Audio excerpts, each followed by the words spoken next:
Le talent des Kenyans, on l'explique à leur cheville fine, l'altitude à laquelle ils habitent, mais est-ce qu'il n'y aurait pas autre chose? On a tout un imaginaire qui s'est créé, qu'on retrouve pas dans d'autres contextes de domination sportive. Pourquoi est-ce que c'est que comme ça qu'on explique leur talent? Personne va chercher un gène du hockey sur glace canadien, personne va chercher un gène du tennis de table chinois. On est à Eldoret, à 2100 mètres d'altitude, à l'ouest de la vallée du Rift. Et une fois par an, ici, il se passe un truc qui attire les agents du monde entier. Lui, c'est Cyril Thomas, historien et sociologue du sport à Paris-Seclay. Il y a une compétition qui est assez importante au Kenya, c'est les championnats nationaux de cross-country. Une année sur deux, c'est la sélection pour les championnats du monde. Et au bord de la piste, t'as les agents européens qui viennent faire leur marché. Ils savent que c'est un bon moyen de recruter des athlètes performants. Alors ce qui les intéresse, c'est pas le top 5, parce que eux sont déjà pris, mais c'est ceux qui arrivent après. Moi j'ai interrogé des managers français, et eux ils recrutaient autour de la 15e, 20e place, mais avec l'idée que c'était des athlètes déjà très performants, au niveau des meilleurs athlètes français. Ce que m'a expliqué Cyril, c'est qu'en général, ils les font venir pour 3 mois, ils s'occupent de tout, et en échange, ils prennent généralement autour de 10% sur tous les gains de course. Ces athlètes-là, ils ont souvent des visas de 3 mois, et l'idée c'est d'amortir ce visa en courant un maximum de courses pour remporter un maximum d'argent. Du coup, ils enchaînent les 10K, les semis, tous les week-ends, et même parfois plus. Lorsqu'il y a un petit abus de la part des agents, ils courent plusieurs fois par week-end, c'est un rythme très difficile à soutenir. Cyril, il a interviewé pas mal d'agents français pour sa thèse, et l'un d'entre eux lui a dit ça. Les agents me disaient par exemple, j'engageais des frais,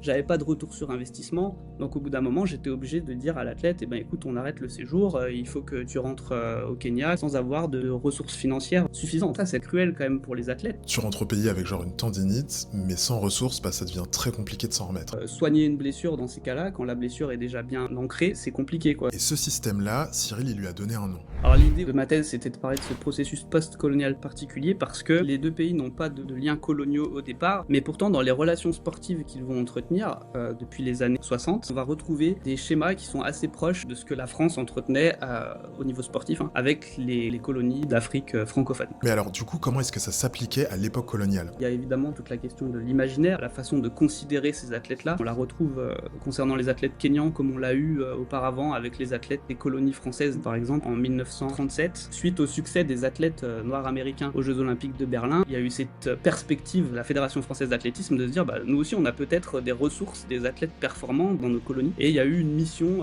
qui a été faite en partenariat entre la Fédération Française d'Athlétisme et le journal Lotto, qui est l'ancêtre du journal L'Équipe, pour aller chercher des talents en Afrique occidentale française. Dis-moi ce que t'en penses en commentaire et abonne-toi pour pas louper mes prochaines vidéos.